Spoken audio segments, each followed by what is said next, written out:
Tayo po tumayo please this morning.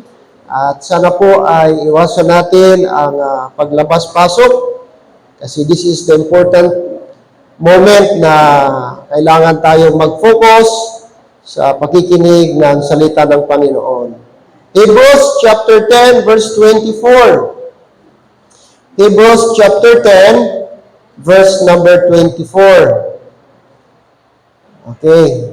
Sige po, sa ating mga Bible. Okay, verse 24. Ating pong basahin ng sabay-sabay. Verse 24. Ready? Go! And let us consider one another to provoke unto love and to good works. Amen. Last Sunday, anong sabi ba? Let's be, affection one another in brotherly love. This morning, our message is consider one another. Amen. Okay, this time, let's come to the Lord in prayer. Father God, our great Lord and Savior, thank you so much for another day, another Sunday, another blessing, another opportunity maka-worship kami sa inyo. Thank you, Lord, for your greatness, goodness. Most of all, thank you for your faithfulness to us. Thank you for the whole week. Iningatan, tinulungan nyo kami. Especially, Lord, na sa nakalipas na malakas na lindol, salamat po na walang mga church members na nagkaroon ng sakuna o na disgrasya o na damage, even, Lord, sa aming mga bahay. Thank you, Lord, na i-preserve niyo po kami. Even ang aming building, Panginoon, it's such a blessing and it is only by your grace na, Lord, walang damage po na major na nangyari sa amin. And I hope and pray ang lindol, Lord, ay nagpapaalala sa amin na magbalik loob na po kami sa inyo. Magsinsiro na po kami sa paglilingkod sa inyo. Mag-faithful na po kami, Panginoon. Kasi ano pa bang antayin namin, Lord, na mag-source pa? So ito po ay wake-up call sana sa aming lahat, Panginoon. Lord, this morning, I pray sa message, i-bless niyo po at sana maging blessing ito sa lahat sa amin. And help us na maintindihan namin anong ibig sabihin ng let's consider one another. Holy Spirit, be our guide, be our teacher. And Lord, we promise whatever achievements, Lord, this morning, accomplishment that we are quick, Lord, to give you back all glory and honor. It's not ours, Lord. Thank you for the visitors. Thank you for the Bugna family, Brother Jomar and Sister Elsie, and some of their children nakabalik dito. Bagamat, Panginoong Diyos, ay back to zero po sila sa pagbalik sa Marbel. But please make a way na magkaroon pa rin sila ng hanap buhay dito. Tulungan niyo ang pag-transfer naman ni Jinsel, Jezabel sa school nila, Panginoong Diyos. And tulungan niyo po sila sa kanilang mga bagong teacher na naman. Maraming salamat for your goodness to us. We pray, Brother Romy, and also, Lord, ang kambal po ni Sister Bambam na may karamdaman, may trangkaso. Pinag-pray namin kayo kung magpagaling sa kanila. This we pray in Jesus' name. Amen and amen. You may be seated. And let us consider one another to provoke unto love and to good works. So this is our lesson this morning. And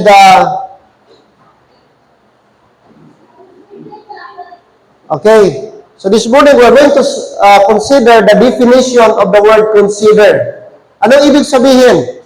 Yung word na consider. Sa ating text, dito sa ating binasa, and let us consider one another. Okay, the word consider has several meanings. Amen? Diyan tayo. So, let's focus. Pag consider, anong ibig sabihin? To fix the mind. Or, dapat fix ang isip, no? Isa ang isip. Ano pa? Pag sinabing consider with a view to a careful examination. To think on with care. So tandaan niyo po, pag sinabing consider, to think on with care. Nag-iisip ka. To ponder or meditate. Ano pang ibig sabihin ng consider? To study. At marami pa. Or to meditate on. Okay? To ponder means to contemplate. Okay? So marami siyang ibig sabihin pag sinabing consider, to fix the mind on, with a view to a careful examination, to think on with care, to ponder, to study, and to meditate on. So ito yung mga synonyms ng word consider. Consider. Alright. Now, anong sabi ng Deuteronomy? Sabi ng Diyos sa bansang Israel, 4:39, know therefore this day, and consider it in thine heart. The word consider is to meditate in your heart, to study in your heart, to ponder in your heart. Amen? Yan ang utos ng Diyos sa bansang Israel. That the Lord, ano daw ang Diyos? He is God in heaven above and upon the earth beneath. There is none else. So sinabihan ang bansang Israel to consider thine heart. Na mayroong Diyos sa langit, sa taas, sa baba ng lupa, at nag-iisang Diyos. Ano pa? Okay. Ano pa According to Joshua, Job 1:8. Job 1:8. And the Lord said unto Satan, hast thou considered my servant Job? Yung gusto na i-tempt ni Satan, yung i-try na niya, i-test niya na si Job. Kasi sabi ni Satan, nag-faithful na yan si Job dahil may material blessing. Pero tanggalin mo yung material blessing na yan. Iwan ko kung mag-faithful pa yan sa'yo. Sabi ni Satan, i-accuse niya si Job na hindi totoo ang kanyang faith kay Lord dahil lang sa material blessing. Pero anong sabi ng Job, ng Lord kay Satan? Okay, and the Lord said unto Satan, hast thou considered my servant Job? So the word consider also, gigamit doon, is to study, to meditate, at examine mo. Examine mo siya. To think on with care, to ponder. O ginamit ng Panginoon ang word consider. Okay, about kay Job. Ano pa? Ang word consider, makita natin. Matthew 6:28. And why take ye thought for raiment? Consider the lilies of the field, how they grow, they toil not, neither do spin. Ito yung during some sermon ni Jesus Christ on the Mount. At ang mga listeners niya, worry sila kung anong kakainin nila, anong isusuot nila. Okay? Yun yung primary concern ng tao. Pero sabi ng Diyos sa mga tao, and why take you thought, bakit kayo namumroblema? Bakit kayo tawag doon, ang thought ninyo, nabagabag kayo. Why are you bothered? Sabi ng Panginoon sa kanila, ni Jesus Christ. Why take you thought for raiment? Bakit ang gina-consider ninyo raiment? Bakit namumroblema ka anong isusuot ninyo? Anong idadamitin ninyo? Anong damit ninyo? Hindi mo ba i-consider yung lilies of the field? Ginamit ni Jesus Christ na halimbawa yung lilies of the field. How they grow, they toil not, neither do spin. Okay? So the word consider means to study, to ponder. Sabi ng Panginoon Diyos, iponder nyo, i-meditate nyo. Tingnan nyo yung lilies, ano ang characteristic ng lilies of the field. No? So ginawa ni Jesus Christ na illustration, mga kapatid, ang lilies of the field. Okay. Ano pa? Pag the word consider, the other meaning of the word consider means to view attentively, to observe and examine. So yun ang ibig sabihin ng consider.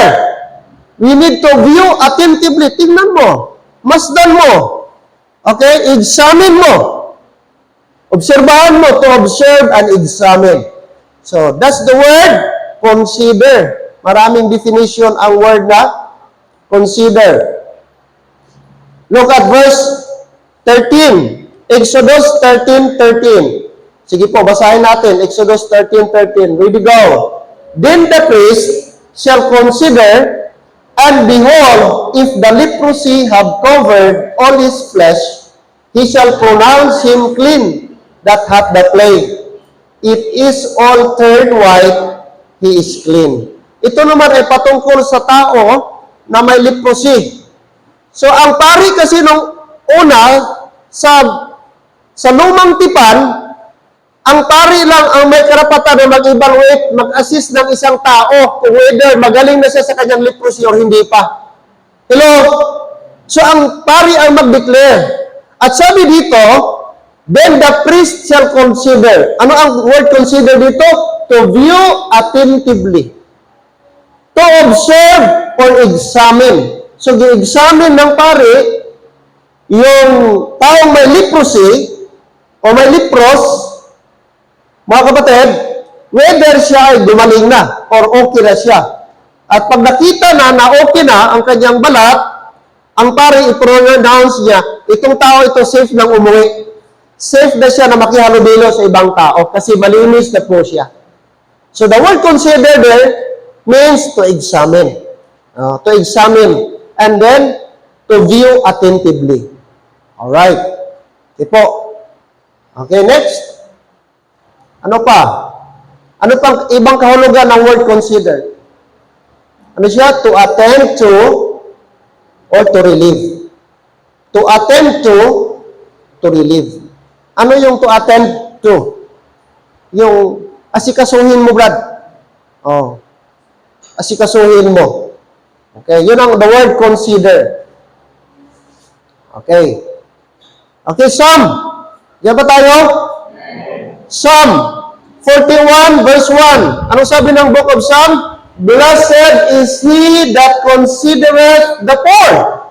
The Lord will deliver him in time of trouble. So, ang word dito na consider the poor, that means to attend to, isustain mo, supplyan mo, tulungan mo yung kanyang pangangailangan. Nakuha natin? I-assist mo siya. Tulungan kung may need siya, i-consider mo. That means, tulungan mo siya. Consider the poor. Isipin mo ang poor. Alalayan mo ang taong mahirap, ang taong pulubi. At sabi ng Biblia, pangako ni Lord God, sabi niya, the Lord will deliver him in time of trouble. Kapag yung dukha, yung mahirap, tinulungan pala natin, di-consider natin, may pagpapala na pangako ng Diyos. May blessing sa mga tumutulong sa mahirap. Sabi ng Biblia, the Lord will deliver him in time of trouble. Why? Because he considered the poor. Kaya, yung mga medyo mahirap, huwag mong anuhin ba, na disregard mo na lang, ganon ka na lang. No, pasalamat ka kasi di ka masyadong katulad sa kanila. So kung meron kang maitulong, tulungan mo. No, kung wala mang material na bagay, meron kang sobra-sobrang damit, ibigay mo. No? Anything na pwede nating itulong sa kanila. Kasi may promise ang Panginoon na tutulungan niya, He will deliver him in time of trouble. Pag ikaw naman mga kapatid, nangangailangan, may tutulong din sa iyo. Oh, pangako yan ng Panginoon. Kaya huwag tayo kung medyo umangat ka, praise the Lord. Huwag kang magmataas, huwag kang magyabang. No? Sa halip, tumulong ka sa nangangailangan. And God is going to bless you more pag ginawa mo yan, kapatid. Amen? So that's the word, consider. Consider. Ano pa? Ang word na consider. Okay? To have regard to or what? Respect. So another meaning ng word consider, hindi lang natulungan mo, ialalayan mo yung mahirap, but also to have regard. Mataas yung pagtingin mo, may respeto ka. Yun ang ibig sabihin ng consider. Alright? Anong sabi ng Hebrews? Hebrews 10:24 sa ating binasa kanina. And let us consider one another to provoke and to love and to good works. So, ibig sabihin, bigyan natin ng halaga. Pag sinabi mong high regard, bigyan mo ng halaga. Let us consider one another. So, bigyan natin ng regard, bigyan natin ng emphasis, bigyan natin ng importance ang bawat isa. Let us consider, kanino? One another. Okay, saan? To provoke and to love and to good works. So take note, the word there, the word consider sa ating text, to have regard. Bigyan mo halaga. Okay? Bigyan mo emphasis. Bigyan mo ng bigat. At bigyan mo ng respeto ang isang bagay. Lalo na ang bawat isa. Hello, amen? Diyan pa tayo? What else, mga kapatid? Okay. Why we consider our brethren? Why we consider our brethren? So ang tanong, bakit i-consider? Bakit bigyan natin ng emphasis? Bakit attentively tayo? Bakit i-ponder natin? Bakit i-study natin? Bakit i-examine natin? Na-discuss na natin ano ang kahulugan ng consider. Amen? Ngayon, ang tanong, why we consider our brethren? Bakit kailangan natin i-consider ano ang ating mga brethren? Ang kapatiran. Anong dahilan? Okay, may mga dahilan. Okay, reason number one, ano? Because we need each other. Amen? Sapagkat kailangan natin ang ano? Bawat isa. Kailangan natin ang bawat isa. Hindi pwede ba na meron kang sariling mundo? Kasi Christian life is about togetherness. Christian life is about unity. Christian life about cooperation and support. Nung na-save ka, mag-umpisa ka ng makihalubilo, makipag-fellowship. Lahat na naligtas sa Bible, nakipaghanap ng ka-fellowship na Kristiyano. Questionable sa isang tao, ga-claim na Christian, na hindi makipaghalubilo sa kapwa niya Kristiyano. Now that is absolutely, completely, mga kapatid, opposite sa Bible principle. Because the truth, the fact is, we need each other. We are designed, emotionally attached sa bawat isa. That's why, kailangan natin i-consider. Sabi ni Paul, Philippians 1:24, Paul says, nevertheless, to abide in the flesh is more needful for you.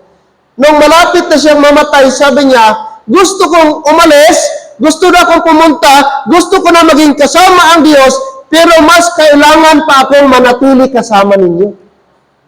Gusto pa ni Paul. Ready na siyang mamatay, willing na siyang mamatay, mga kapatid. Handa na po si Paul, pero nung sabi niya, nevertheless, to abide in the flesh. Kung po pwede lang, mapigilan ko yung kamatayan. Sabi niya, ay mas pipiliin ko pa rin na manatili sa laman, which is physical, mga kapatid, which is more, needful for you. So, diba sa ating meron tayong loved ones na matay, kung pwede lang sana may matulong tayo na ayaw pang mamatay, gawin natin lahat. Kaya nga kahit gagasto, million, ang tao, baliwala, mangutang.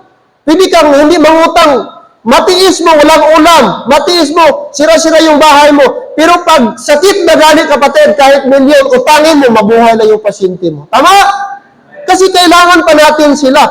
By nature, ang ating emotion, kailangan natin makita ang ating loved ones. Ito din si Apostle Paul. Nevertheless, to abide in the flesh, meaning dito sa mundo, is more needful for you. Pero hindi talaga natin mapipigilan.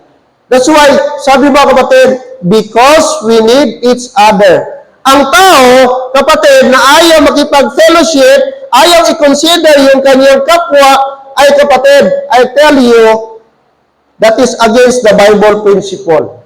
And maybe you are not saved. Kasi ang tunay na brethren, mga kapatid, we really need each other.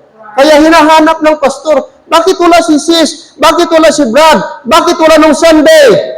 Normal yan, huwag kang magtaka kung hinahanap ka ng pastor. Kasi biblical po yan, mga kapatid. We need to consider each other. We need to consider. Ang pastor na di naghahanap ng membro, kung unsaved, hindi yan totoong pastor. Kasi ang real pastor, may malasakit sa mga member na wala. We need each other. We need each other. 1 Corinthians 12:21. Anong sabi ni Paul? And the eye cannot see unto the hand. Hello, amen? Ano daw? Hindi pwedeng sabihin ng mata sa kamay. Ano sabi niya? I have no need of thee, nor again the head to feet. I have no need of you. Pwede bang sabihin ng mata, dahil hindi ako mata, hindi kita kailangan. Hindi kita kailangan kamay. O sasabihin, mga kapatid, ng ulo sa paa, hindi kita kailangan. Hindi ko kailangan yung contribution mo. Hindi ba pwede? Paano makakalakad yung ulo kung wala ang paa? Amen? Hindi kailangan natin mga kapatid. Kailangan natin. Pwede bang sabihin ng mata, ikaw, ayoko na dyan, aalis na ako dyan. Ikaw na lang pa. Hindi pwede. Lahat na parte ng ating katawan ay mahalaga. Iba-iba man ang function ng ating katawan, pero mahalaga para totally mag-function ng ating katawan. Maka-function tayo ng tama. Amen? O kaya di mo pwede i-disregard. Ang kamay, pwede bang sabihin ng kamay? Kayo lang dyan. Tapos sabihin ng paa naman, di man ako paa, ang kamay na lang maglakad. Di pwede. May, magkanya-kanyang rule ang parte ng ating katawan. The same sa simbahan.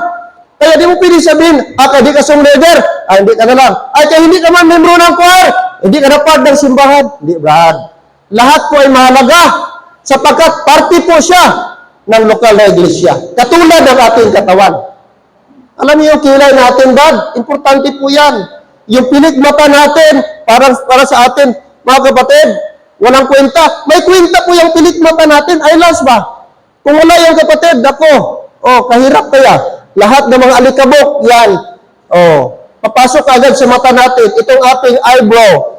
Don't you know, na magpawis ka, filter yan na yung pawis mo, hindi ka agad papasok sa mata mo. Kistisin mo yan, i-shave mo yan. Wala kang kilay, di ba ano mangyayari? Number 1, pagit ang itsura mo, para kang kalabasa, para kang balon. Pangalawa, resulta niya, lahat, pag naligo ka, ditso lahat na tubig. Pag pinawisan ka, ditso lahat tubig sa mata mo. Walang magsangga, walang mag-filter. Kaya hindi mo sabihin na mga parte ng katawan natin walang kwenta. Pati yung buhok ng ating ilong. Mga kapatid, may purpose po yan. Filter po yan. Yung iba, ginaganon-ganon. Mga kapatid, wag po. Hindi po nagkamali ang Panginoong Diyos kung mayroon siyang nilagay ng ating katawan. Amen? Ganon sa iglesia. Lahat tayo may parte. At bawat parte ay mahalaga po.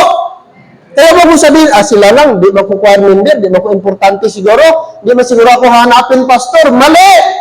Lahat po kapatid, whether member ka o hindi, lahat ay mahalaga sa harap ng Panginoon. Amen? That's why we need to consider each other. We need to consider, hindi mo pwedeng sabihin sa isang parte ng katawan mo, walang kwenta. Hindi mahalaga, no? Lahat po mga kapatid, importante. Number 1, why we consider? Because,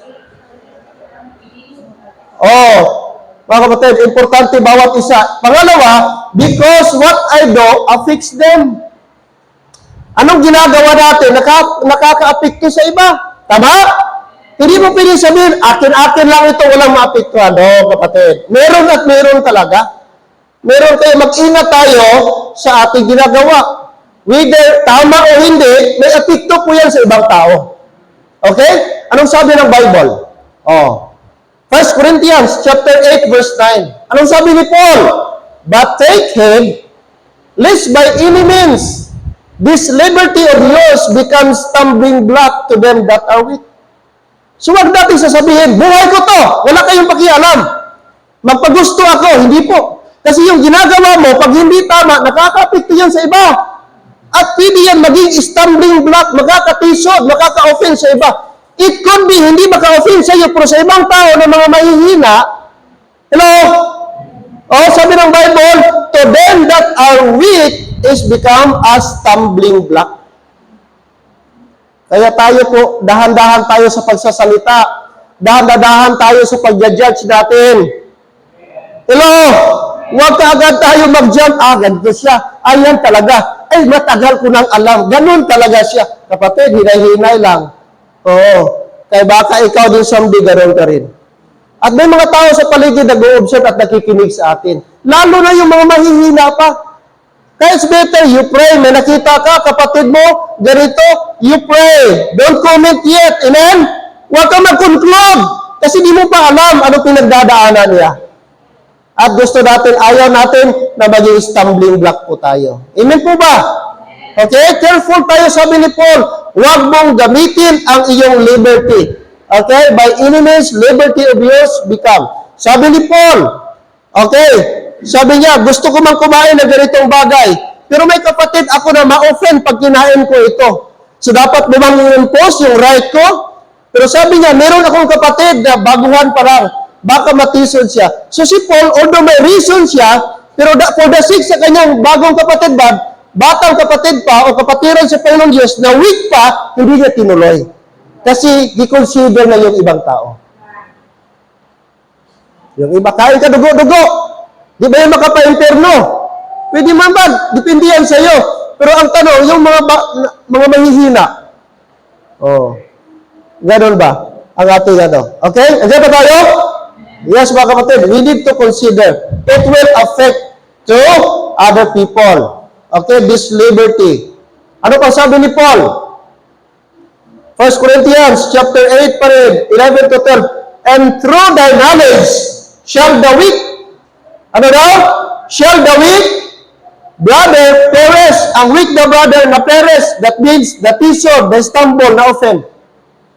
For whom Christ died. But when ye sin so against the brethren, sabi mga kapatid, ikay nakasala laban sa iyong kapatiran, and won their weak conscience. Nasugatan mo yung the weak conscience. Ye sin, kanino? Against Christ. Kaya careful tayo. Na di tayo maka-offend ating action, ating salita, ating pananamit, mga kapatid, na hindi maka-offend sa ibang tao. I-consider natin yung iba. Pag ginawa ko ito, anong iisipin ng iba? Pag sinabi ko ito, anong dating sa iba? Dapat ganoon tayo. Mag-isip ka anong dating sa iba. Hindi lang sa sarili mo. Amen po ba? Yun ang tawag spiritual. Gina-consider na yung ibang tao.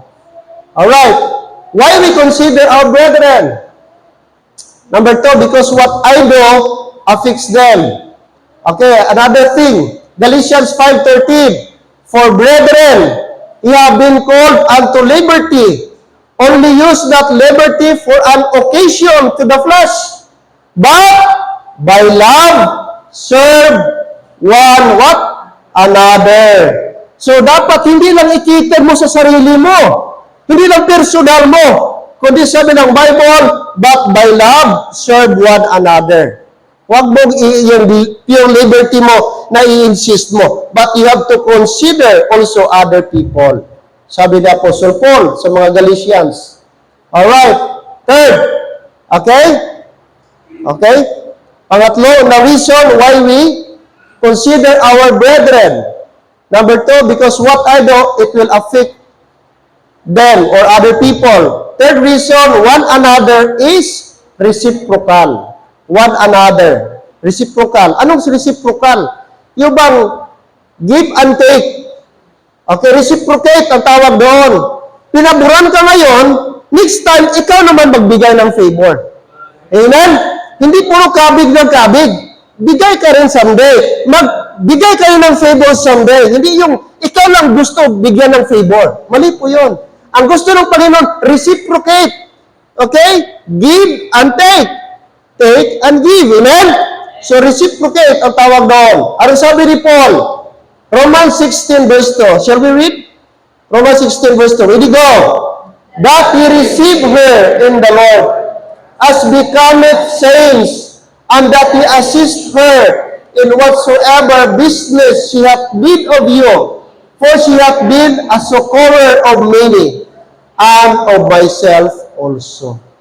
Sabi ni Paul, verse number 1. Sino po yung tinutukoy ni Paul? Romans chapter 16, verse number 1. Tingnan niyo po ang verse 1. Verse 1, I commend unto you Phoebe, our sister, which is a servant of the Lord, which is at Cenchrea.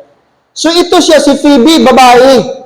At sabi ni Apostle Paul, tanggapin niyo po siya, mga kapatid, bilang isang kapatiran sa Panginoong Diyos.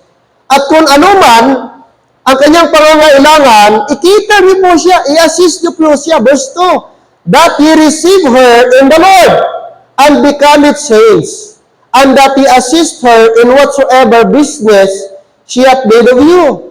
For she hath been a succorer of many, and of myself also.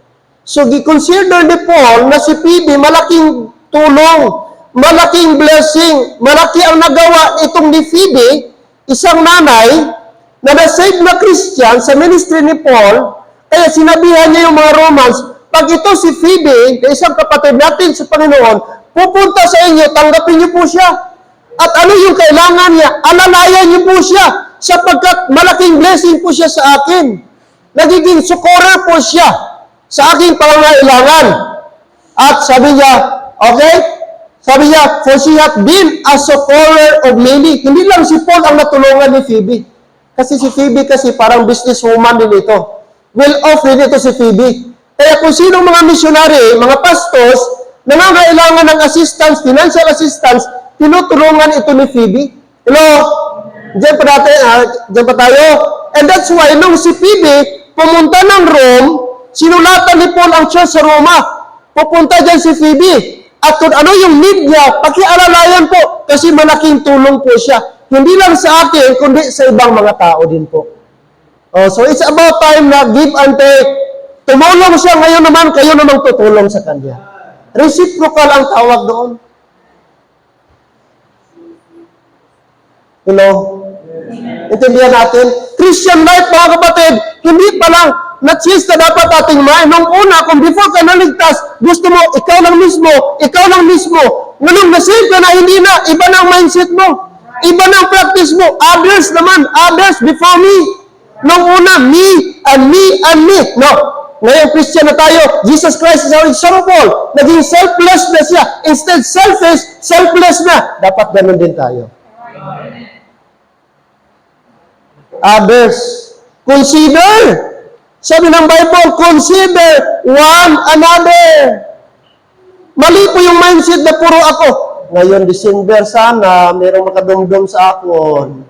Sino naman? Pabati-bati ka. No, hindi mag-isip ka, sino kayang pwede kong tulungan? Ibahin mo na yung mindset mo ngayon. Kung sa 2022, ang isip mo, sana may magbigay. Ngayon, Lord, sana ibahin ko, Lord, ako naman magbigay. Puntahan ko sila, magbigay ako. Wala man akong tira. Gospel ang ibigay ko. Gospel talks ibigay ko.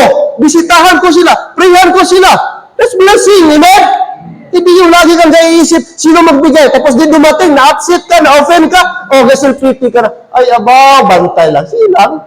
Hindi lang. Kung sila kadamdam sa akin, may time po na, mapalapit na sila, di ko po na sila pansinon. Ay, why sila kadamdam sa akin? Diba? Kung ka-expect ka, ikaw lagi tulungan, tapos di nangyari, yun, ma-upset ka. Pero kung ikaw ang nagtulong, ikaw nagbigay, maganda yun. At naging blessing, happy ka pa, ay salamat nakabigay ako. Ay, nasiral ko ng gospel. No? Kung sige ka, isip mo tanggap ng tanggap, kapatid, hindi pa tayo nagmamature niyan. Amen? Sabi ni Paul, alalayan niya si Phoebe, that he received her in the Lord as become it saints, sapagkat kapaturan na po natin yan, and that he assist her in whatsoever business, ano man kayo, pangangailangan, alalayan niyo po siya. Okay? She hath need of you, for she hath been a succorer of many. Tingnan mo yung the word succorer, nag-intervene siya, nagatulong siya. Okay? And then, and of myself also. Si Paul, may personal knowledge.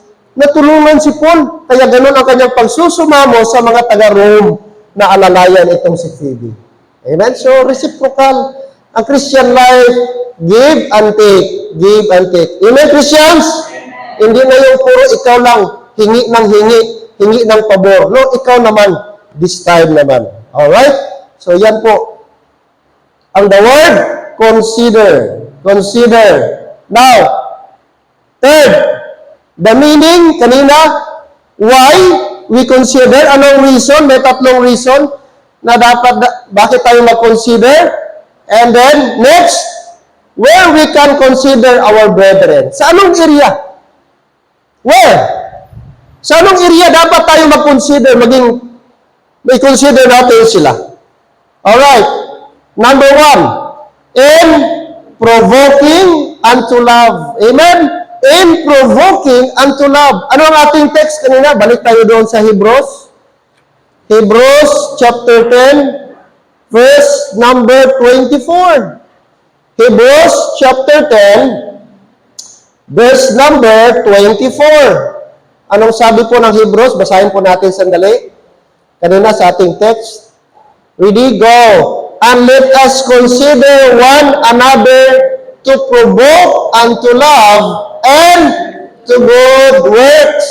So in what area dapat natin i-provoke, mga kapatid? And to love. Okay? So dito tayo ano ba sa Tagalog yung provoke? Gamitin natin ang word provoke in a positive way. Kasi may negative way. Yung po bang na-provoke yung isa, kaya nagsuntukan kayo. Na-provoke yung isa, nag-inuman kayo. Na-provoke yung isa, nagpatayan kayo. Negative way yun. Parang ano, ginagarit-garit mo? Ano ba sa Ilonggo ng ginagarit-garit? Ano, ginahangkat mo, ano mo, sige. Isog ka gina, provoke ang tawag doon. Pero dito, sa verse dito, in a positive way, para bang hamonin natin, i-challenge natin, i-stir up natin. Yun ang the word dito, provoke, in a positive sense. Na tayo daw, hamunin natin, i-encourage natin, i-challenge natin ang bawat isa unto, saan daw? Unto love. Amen. Unto love, amen? So, i-provoke natin yung bawat isa unto love, na magmahalan tayo, nagmamahal sa paglilingkod, at nagmamahal sa Panginoon. I-provoke natin ang bawat isa. Ito ang command ng Panginoong Diyos sa atin. And let us consider one another and to provoke, take note the word, and to love. Huwag natin i-provoke sa ibang paraan. Huwag natin i-provoke ang bawat isa na lumayo sa Panginoon o manlamig siya. Kundi i-provoke natin na lalong uminit at magmahalan tayo sa isa't isa. Iyon ang utos ng Panginoon, mga kapatid. Okay? Anong sabi niya? If your brethren be grieved, you are no longer walking in love. Kung sinasaktan mo daw, pinapa-grieve mo yung kapatid mo, you are not walking in love. Kung lagi ka nakaka-offend, maraming tao na-offend ka sa happy sa'yo. No, mahirap yung buhay na yan. Kung ano, marami ka na-offend kaysa naging blessing ang life mo. Instead, makatas ka sa buhay nila, maraming na-offend dahil sa'yo. Sapagkat, maybe sarcastic ka, careless ka, tactless ka sa mga salita mo at kilos mo. No? It should not be, amen? Dapat tayo daw is to provoke. If your brethren be grieved, you are no longer walking in love. Ano pa? Love always involves what? Considering each other. Hindi pwede na magmamahal ka, hindi ka marunong mag-consider. Because ang real love is marunong mag-consider. Marunong mag-examine, marunong mag-contemplate, marunong mag-ponder, marunong mag-meditate. Attentive siya, na-attend siya sa need ng ibang tao. Hello, Eben? Di ba tayo? That is the real love. That's the real love. Because love always involves considering others. Real love is not selfish, but selfless. No? Considering others. Yan si Apostle Paul. Wala siyang pakialam yung sarili niya. Ang mahalaga sa kanya, yung ibang tao. Natulungan po niya, kapatid. Alright? Next, anong sabi ni Paul? Romans 14:15. But if thy brother be grieved with thy meat, now walkest thou not charitably. Destroy not him with thy meat, for whom Christ died. Ito po'y patungkol sa kanilang tradisyon o kanilang practice na may mga tao na sila po'y natitisod dahil sa kinain nila. So sabi niya, pag ginawa natin diyan, the work is not charitably, walang pag-ibig, walang love. At sabi niya, destroy not him with thy meat, for whom Christ died. So dapat hindi offensive, hindi ka nakaka-offend sa ibang tao. Yan ang ibig sabihin ni Apostle Paul. Mga kapatid, for the sake of love, huwag mong gagawin kasi makaka-offend sa ibang tao. Okay, number 1, where we can consider our brethren in provoking unto love. Okay, so ask yourself, meron dito, what can I do to bring out godly love to my brethren? Amen? May question dito. What can I do to bring out godly love to my brethren? Okay, anong gagawin ko na ipakita ko, ma-express ko yung brotherly love o godly love to my brethren. Okay? Alright. So, in provoking unto love, number 2, where we can consider our brethren. Number 2, mga kapatid, not only let's provoke each other in love. Number 2, let's provoke each other unto good works. Amen? Not bad works. Klaro? But the Bible says, good works. Mabuting gawa. Mabuting gawain. Doon natin i-provoke ang bawat isa. Doon tayo encourage bawat isa. Doon tayo maghamunan. Doon natin i-challenge sa good works ng Panginoon. Sa gawaing mabuti. Kasi may mga tao din, ginaprovoke nila sa ibang paraan. Another way around. But sabi ng Bible, in good works. In good works.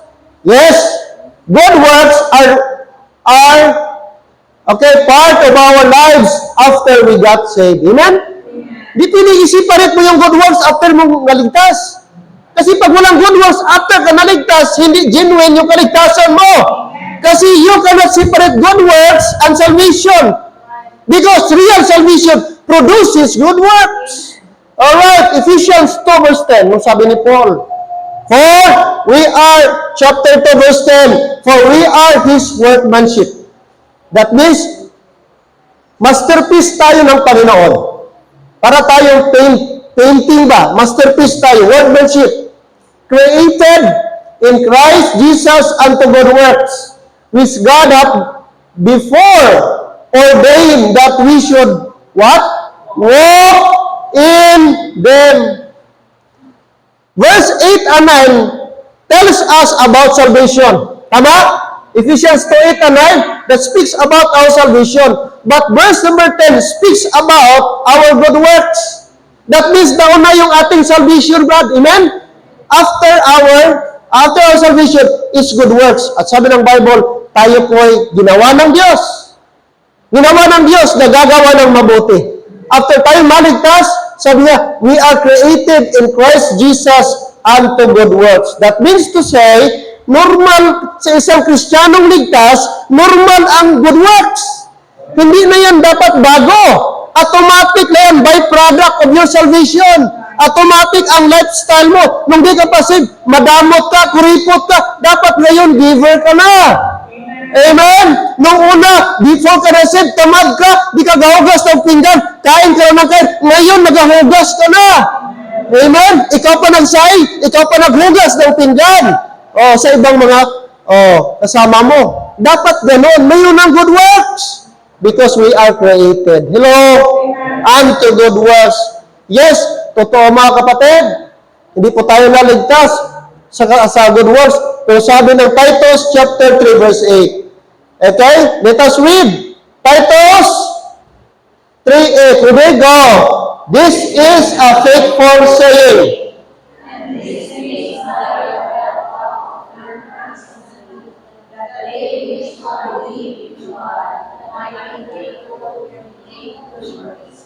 These things are good.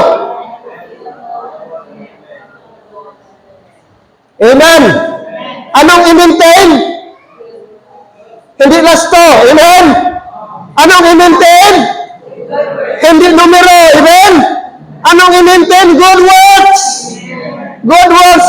Sapagkat sabi ng Bible, do you believe God? That they which have believed in God, take note, referring to the Christians, referring to the saved people, that they which have believed in God might be what?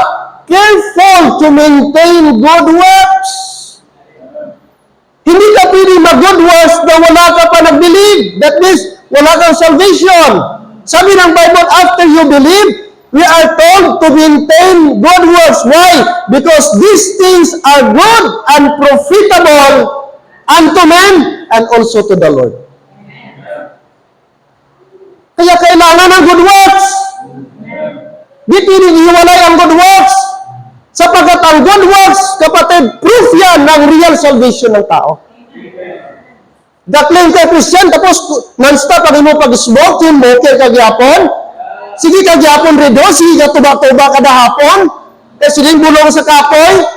Sino naghambal? Nabulong ka kapoy mo kasi ka pahubog. Di na tuon, amen?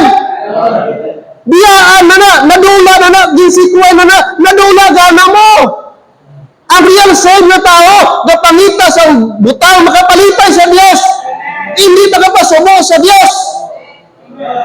Sige ka hampang pulaw sa Facebook, pulaw sa Mobile Legend, di na makapahimaya sa Diyos. Ang tuon nga luwas, may pagbago. Ang kahapon kang subong na ina. Pamangkot ang sarili mo, nagbago ba? May nabago ba sa imo? Humaling nga, nagsiling ka, Kristohanon ka na. Kung santo, chismosa ka, subong naglala, ay something is wrong. Santo, wala kontra mo, karon nag-apat, nag-5, nag-10, ay Kristo na luwas ka. Wala away sa imo, chismosa sa imo, napusilin ka, Kristohanon ka. Masin damunggo mo lang na. Sabi ng Bible, maintain good works. Maintain good works. Dito na pala away. Pala amigo ka na subong, kay may Kristo ka na mo. Kabalo ka na magpaumod, kabalo ka na magpaubos. Istoryahan ka man ay, sige lang, may Diyos man. Sige lang, may ilang ang Diyos. Tugyan ko na sa Diyos, pangamuyo ko na sila. Bahala ng Ginoo. Amo na. Hindi ka manghangkat ka rin. Dito, buwa kami na. Ilang taon ka. Tuon istorya nyo. Hindi puloto yung mga ugdo yung kaon. Mga uto, di na bungas ang tuon ng Espiritu. Balaan ng Espiritu kay may pag-humility. Hello, amen? Maintain good works. Hindi mo ba separate? Yes, hindi tayo maliligtas sa good works. Pero mga kapatid, cannot be separated. Amen? Consider. Alright? Consider. Number 1, in provoking in love. Number 2, in provoking unto good works. So ask yourself, sabi dito, by my example, sarili mo, by my example, actions and words, am I provoking my brethren to do good? That's personal question. Na-provoke ko ba ang aking kapatid sa paggawa ng mabuti? Sa aking ginagawa, sa aking mga aksyon, nahahamon ko ba sila na sila na'y gagawa ng mabuti? O baka opposite? Kasi ka inom-inom, sige ka sigarilyo. At si Brad, sigarilyo, si Brad gani, kita man hipos ka lang ba, aton lang Ay kapatid, delikado po yan. Amen? Hindi po ganun ang pag-provoke. Oh? Hindi po, sa good works po tayo. Oh? So, dapat maging example. Sabi ni Paul, 1 Corinthians 11:1, be ye followers of me. Oh, sunod kayo sa akin, sabi ni Paul. Sunod kayo sa akin. Pero anong sabi ni Paul? May dinugtong po siya. Hindi na niya sinabi simple na, be followers of me, tapos wala na. Sabi niya, be ye followers of me. Even, ito yung point dito, even as I also am of Christ. So si Paul, saan siya nag-follow? Kay Christ. Kaya dapat lang i-follow si Paul, kasi ang i-follow ni Paul, si Christ. So, dahil si Christ, kapatid, worthy siya na dapat i-follow. Kasi He is God, He is righteous, He is just. Diyos natin, mga kapatid. Kaya meaning, i-check natin ang mga taong gina-follow natin. Hello, huwag kang magpataka ka-follow. Sa Facebook, ang daming dapat i-follow dyan. Dapat iwasan ng mga dapat i-follow. Amen? Hindi lahat yung gina-offer dyan, dapat ka magsunod na followers, mag-subscribe ka, pinduton mo follower. Mali. Dapat i-scrutinize mo, i-double check mo kung worthy man sila i-follow. Hello, amen? Meron akong i-follow, Brad. Yung bang mushroom ba? Paano mag-ano ng mushroom? O mag-culture ng mushroom? Tanong, masama ba yan? Amen? Depende. Diba? Gardening, pwede mo i-follow. Pero katong mga TikTok na mga... Hello, amen? Walang mga kwenta, walang mga ano. Wag. Follower. Alright? Ano pa? Number 3. Number 3. Ano yung number 1? Brad? Saan area tayo dapat i-consider? In love. Provoke in love. Number 2, provoke in good works. Number 3, in our assembling together. Yung ating pagtililipon, yung ating pagtingob, yung ating pag-worship, ang ibig sabihin nito, i-provoke daw natin ang bawat isa. Okay? Anong sabi ng Hebrews? Familiar ito. 10:25, not forsaking the assembling of ourselves. Take note, assembling of ourselves together, as the manner of some is, sa nakaugalian na, but exhorting one another, and so much the more, as you see, what? The day approaching. So here's the command, do not forsake. Do not forsake. That's the exhortation. Huwag mong i-abandon. Do not take it for granted ang assemblings together. Instead, sabi ng Bible, but exhorting. Exhorting, that's the word. Dapat i-provoke natin, i-encourage natin ang bawat isa, another, and so much the more as you see the day approaching. So doon natin i-provoke. Kaya mag-bisita tayo, yung mga nanghihina. Binibisitahan natin kasi ginaprovoke natin. Sis, balik tayo. Sis, simba tayo. Sis, mga kapatid, Brad, bigay tayo ng time sa Panginoong Diyos. That is one way of provoking. Amen? Kasi ayaw ng Diyos, Brad, mahiwalay ka sa grupo. Ayaw ng Diyos, may sarili ka. Dapat togetherness. Dapat nandun ka sa flock. Nandun ka sa grupo. Okay? Mga kapatid, we are not considering each other if we never see each other. Yes or no? Pag di kayo nagkikita-kita, you are not considering. Kung di ka pumupunta sa gawain ng Diyos, sa bahay-sambahan, sa house of God, you are not considering each other. Kasi we can consider each other by assembling together. By assembling together.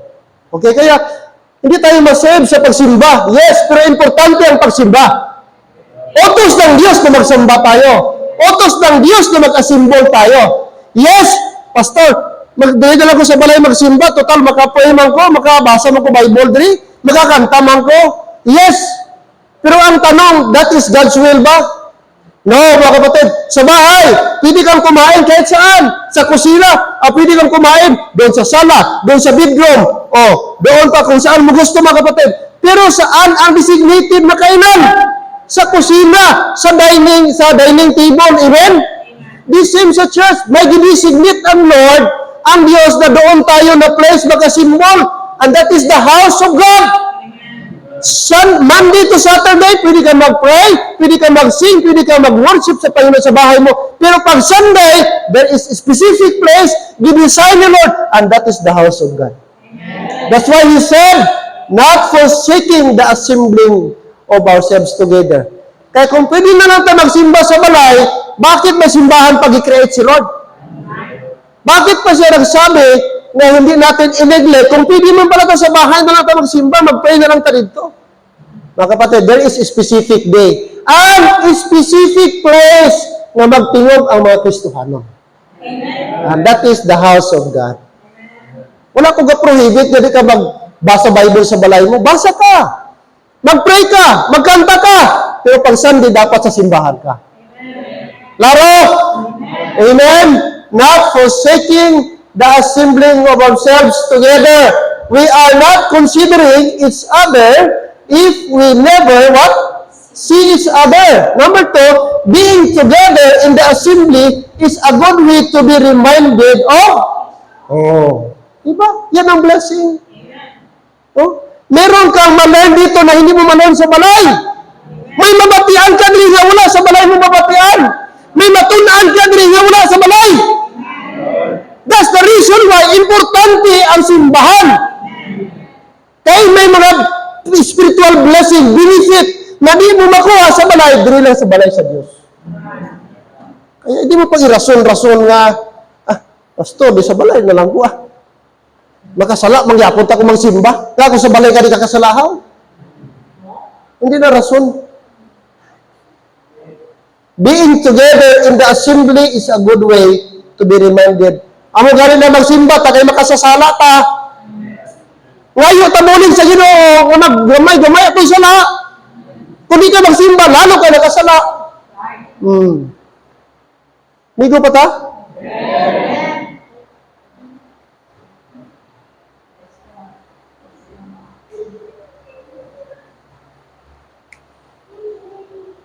Well, we can consider our brethren in provoking unto love, in provoking unto good works. Ano pa? Sabi, in our assembling together has the benefit. When we assemble, kung nagtipon tayo, okay? We worship God. Amen? Yes, we worship God. Anong sabi ng Bible? Sabi niya, 1 Chronicles 29:20, and David said to all the congregation, now bless the Lord your God, and all the congregation bless the Lord, God of their fathers, and bow their heads and worship the Lord. Napakaklaro ba? Sa time ni David, binigyan niya ng instruction, ang Israel, na maglingkod kayo, mag-worship kayo sa Panginoong Diyos, i-bless niyo ang Panginoon, at ang Panginoong Diyos, ang God of Israel, in return, i-bless din po kayo, sapagkat nag-worship kayo, and the God of their fathers, and bow their heads, and worship the Lord. No? Napakaganda. Sa time ni Moses, kapatid, ang mga tao talaga nagsisimba na po sila. They worship the Lord. Nagkasimbol na po sila. Hindi lang ito ngayon sa panahon natin. Back in Old Testament time, meron na pong worship. Amen? May simba na sila. Long time ago pa mga kapatid, meron na po. Kaya ang ating ginagawa, sumusunod lang tayo sa ating mga forefathers. Yes. Alright? In our assembling together, when we assemble, we worship God. Alright. Ano pang sabi? 1 Corinthians 14:26. How is it then, brethren? When you come together, nagtingog ka mo. Anong sabi niya? Every one of you hath a psalm. Merong salmo. Ano pa? Hath a doctrine. Hath a tongue. Hath a revelation. Hath interpretation. Let all things be done unto edifying. Kaya sabi ni Paul, itong mga apat na gagawin, psalm, doctrine, tongue, revelation. Of course, ang revelation dyan, that's the word of God, the Bible. Of course, ang interpretation, word ng Holy Spirit yan. At sabi niya, itong lahat na ito, itong tongue, doctrine, and psalm, interpretation, revelation, let all things be done unto edifying. Yun yung common word, yun yung pinaka-bottom line for the edifying. Para ma-edify pa po tayo. So yan ang purpose. Nag-symbol tayo. That's the purpose. We worship God. We worship God. Amen. Praise the Lord. Well, we can consider our brethren in our assembling together. When we assemble, number 2, letter A, when we worship, when we assemble, we worship God.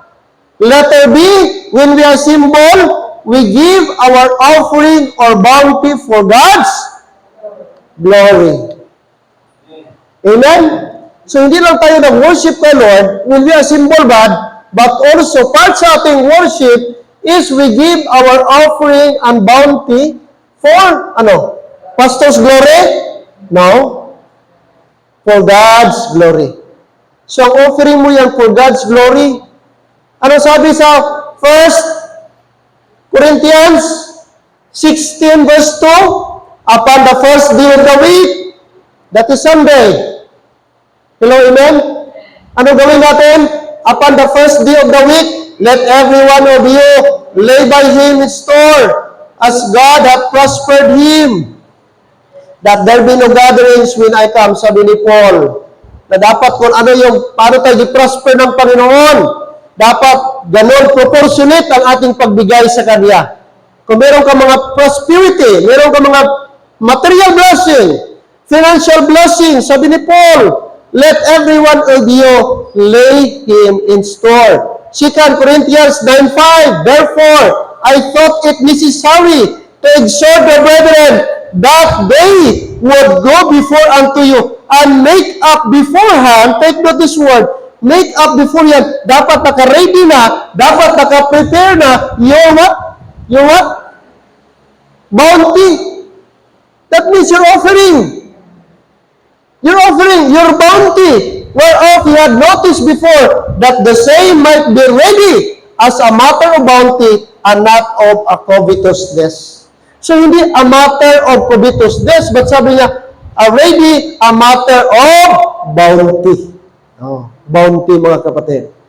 So, makita natin si Apostle Paul mismo, nag-encourage sa atin, we give our offering on bounty for God's glory. Hello, amen? That's why, kung magbigay tayo ng offering, wala tayong gabigay para magpa-indis-indis. The sole purpose, the main purpose for the glory of God. Kung malaking ibigay mo, praise the Lord. Kung yan ang nabigay mo, praise the Lord. Hindi mo piling, ikaw malaking binigay, laitin mo, amo lang itong yatag niya, amo lang itong offering niya, amo lang itong tithes niya. No! Everything is for God's glory. Hindi tayo mga parisi nung una na, kung maghatag, ginapaumpok pa, tapos ginaano gid, ginapamo gina, tapos hulaton gid nga damo mga tao makakita. Karon lang taga dugay-dugay kay daw gamay pa. Ano na, kani mag-ano na gid, magdamo na mag-agi para ba ang tawag niya parisi attitude. Sabi nila sa ginawa ninyo, wala na kayong kwan, wala kayong blessing kasi natanggap na ninyo the praise of men at the unreal giving. Hello, amen? Kaya anything dihatag natin for God's glory, amen? O salamat sa saging, salamat sa papaya. Oh, kaso lang wala pa durian rin. Grabe si Pastor Durian, di ba? Oh. Masama ba, amen? Oh, this is for God's glory. Oh, at least kung magbayanihan, oh, magsabi si Pastor, may bayanihan tayo sa buong hapon. Hindi ka malipay, mga mempersado mag-ubra, kahit kung may saging. Bago unang katapat, plus kapi,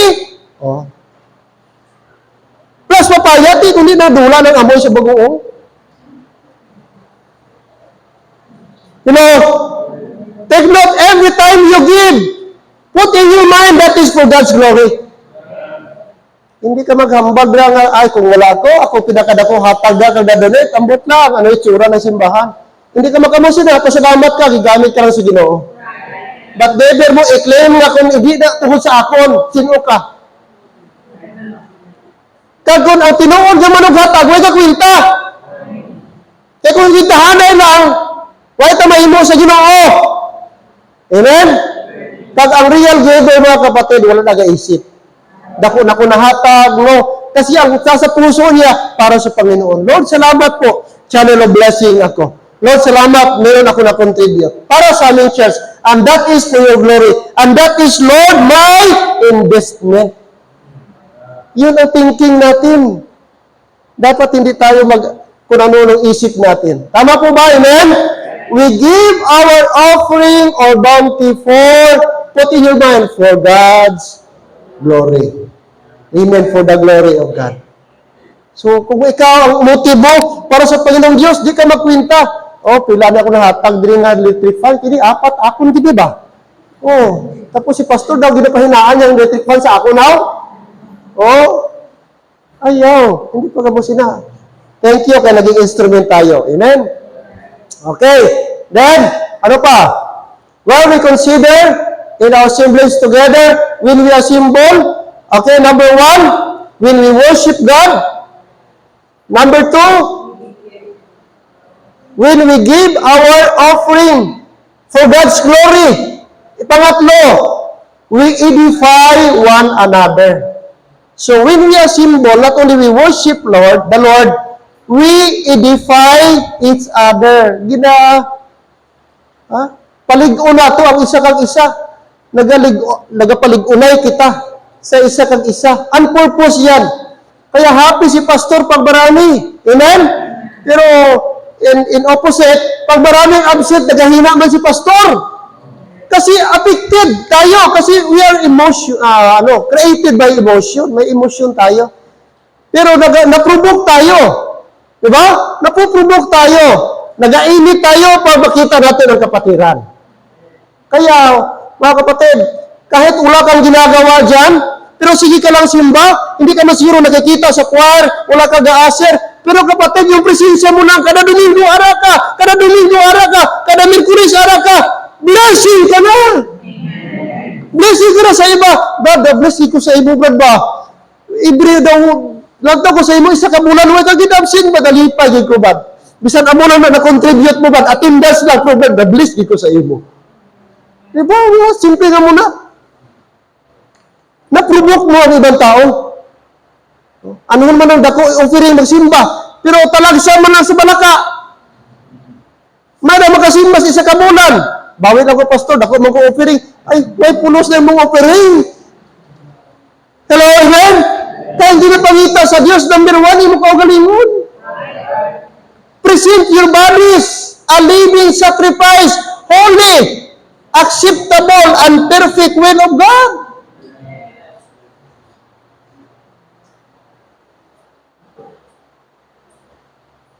Romans 15 verse 2, let every one of us please his neighbor for his good to edification. Oh?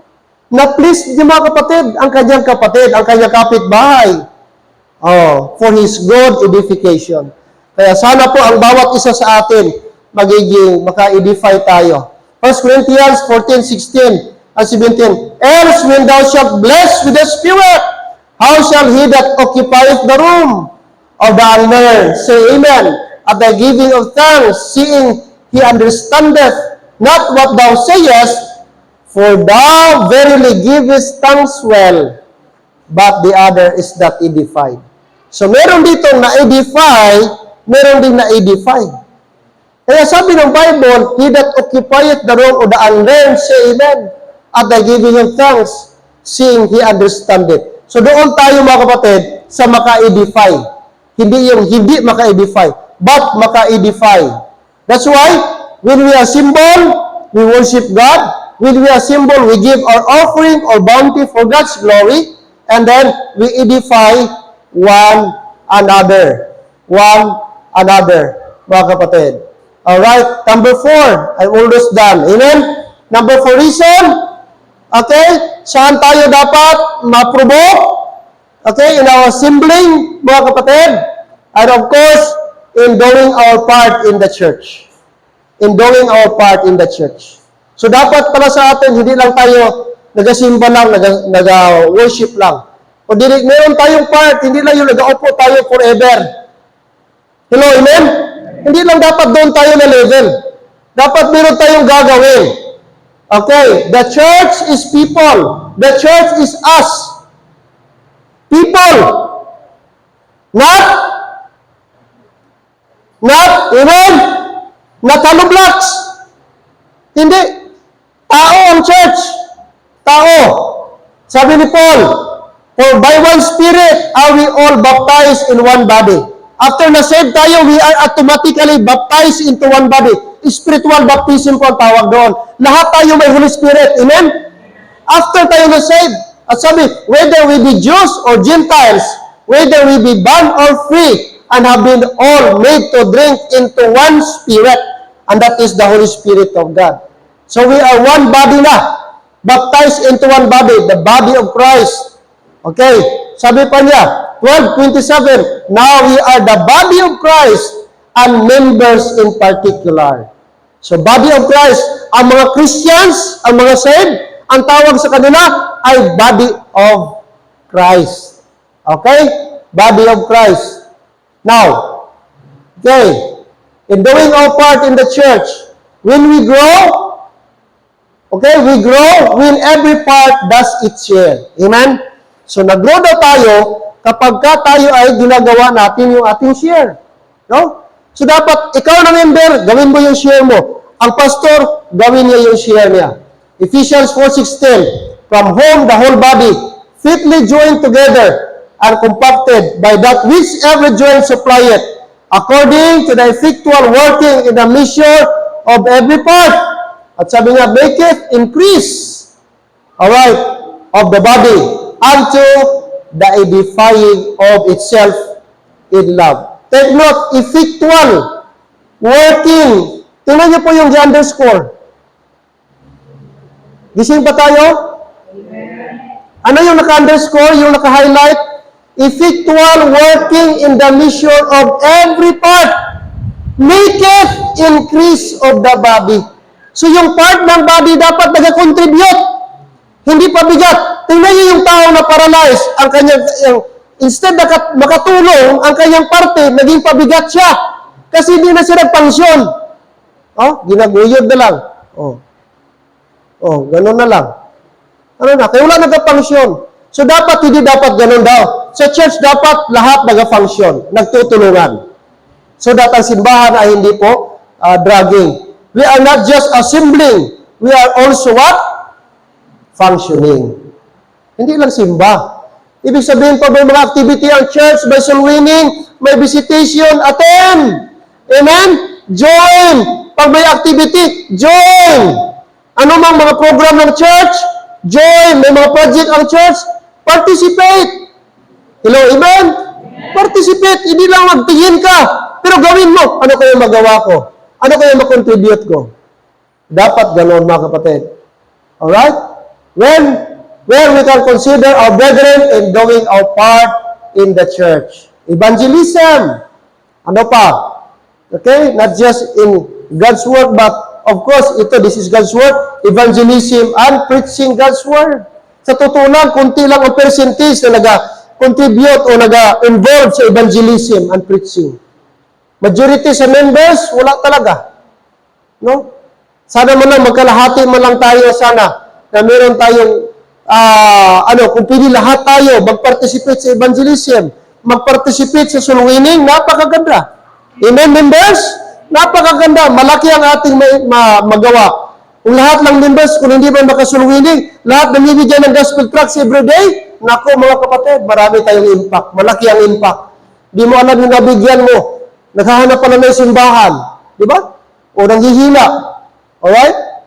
Sabi dito, and when they had prayed, the place was shaken where they were assembled together, and they were all filled with the Holy Ghost, and they spake the word of God with boldness. Kita mo ang first century church, nung sila po nag-assemble together, tingnan niyo po mga kapatid, nag-pray po sila, and then gi-empower sila ng Holy Spirit, tingnan niyo po, and they spake the word of God with boldness.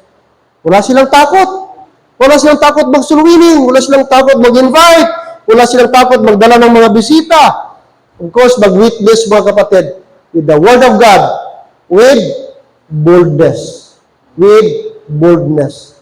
So, i-pray natin ito na magkaroon tayo ng boldness. Then saith he unto his disciples, the harvest truly is plenteous, but the laborers are what? Few. That means, dapat lahat ng mga Christians ang ginagawa natin, connected. Connected dapat sa kaluluwa. Amen? Dapat ang gagawin natin connected sa soul. Kung choir ka, connected yan sa soul.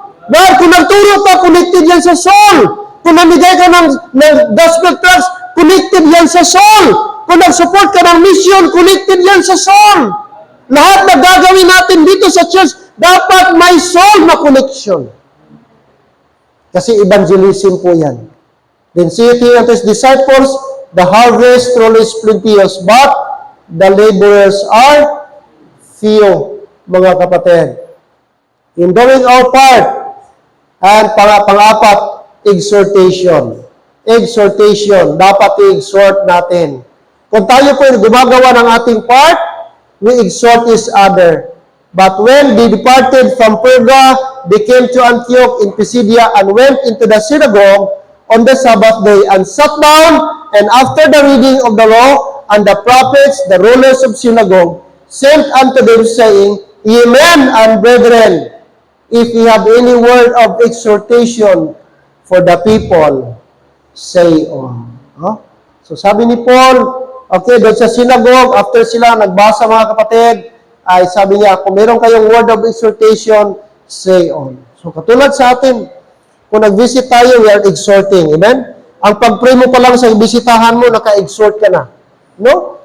Brad says, before ako mag-alis, pwede ako makapray sa'yo. Uy, mga kapatid, bless you na po yan. Oh, little by little mo siya. Iba ito sila. Talagang gapray lagi sila. No? Ginapag-pray kami. Sa ang liko namin, wala man kami nakaganon. Ang pare sa amin, pag mag-visit, wala man gapray sa amin na ganon. Oh. So makita nila, manotice nila na nag-minister pala tayo. At na-exhort po sila sa ating ginagawa, mga kapatid. Alright? In doing our part, of course, in carrying someone's burden. Diyan pa tayo? Kunti na lang. Okay? Tayo po ay ginagawa natin kung ano yung burden ng iba. Sabi na, now, let's read, ready, go. Now, we exhort you, brethren, warn them that are unruly, comfort the feeble-minded, support the weak, be patient toward all men.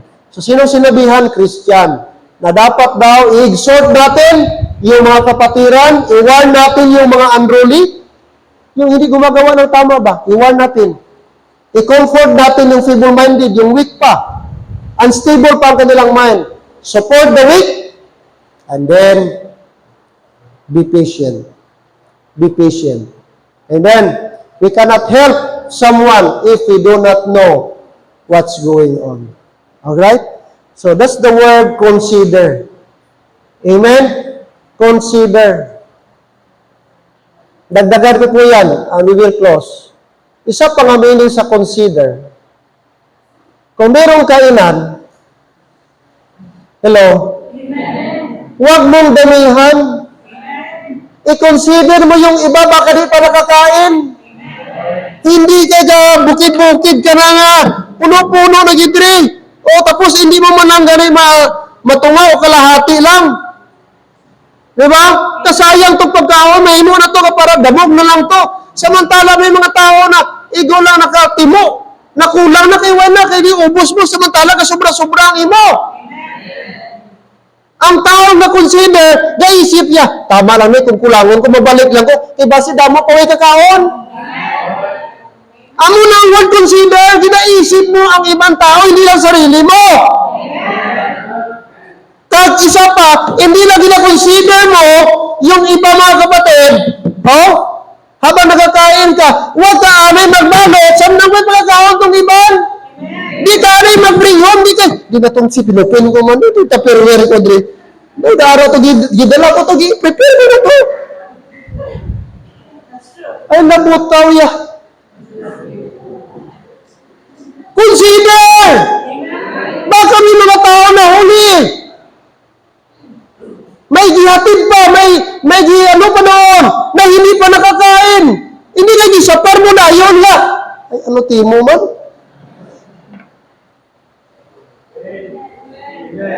Klaro hon tadi. Amen? May mga ugali na batang kaisa. Mga abiyang, ginasapar na natin. You have to consider. Kung nakakain na yung iba, hindi may sobra. Amen, praise the Lord. Sige, hati-hatiin natin. Hintayin na makakain yung iba. Hintayin matapos yung iba. Bago tayo. At kung ilan yung matira, kunti man yan. Praise the Lord, paghati-hatian natin. Hindi ka may pagkakaon ng iba. Timo, matumato ka na katuka. Pangsunod sa tupperware mo o ano. Huwag ganon. Amen? Consider one another. Migo pa ta? Yun, ganun mga kapatid. No? Reminders yan sa atin. No? Na kasi dapat i-consider. May nagsundo pa. Nagluto. May nagluto sa kusina. Tapos, kada Domingo may gasundo. Di gasundo. Gadulong. Uy, katunag, may patukakaon ba? Bili na ito sudan. Si Badmaki may patukakaon. Bili na ito kanon. Hindi ka pag-abot ni Badmaki. O di na kanon, Brad. Ara man diya, may kanon man diya. Ara gani, tutong pa, batok pa. Ay, abaw. Kaluoy man. Amen? Pasalamat na kayo. Way ka na nagdulong. Katong tao to, basi na ulanan to, na initan, gutom-gutom na. Pero di una, dulong anay. Consider. Migo pa ta? Oh, that's the word of God. Amen? Salamat ta, remind tayo. Consider one another in provoking unto love and good works. May the word of God be a blessing to all of us this morning. Amen? Tayo po tumayo. Shall we all stand? Father God in heaven, thank you po Lord for your word. Thank you sa instruction. Thank you sa lahat, Panginoong Diyos. And help us, Father, na ito po maging reminder sa amin. Tulungan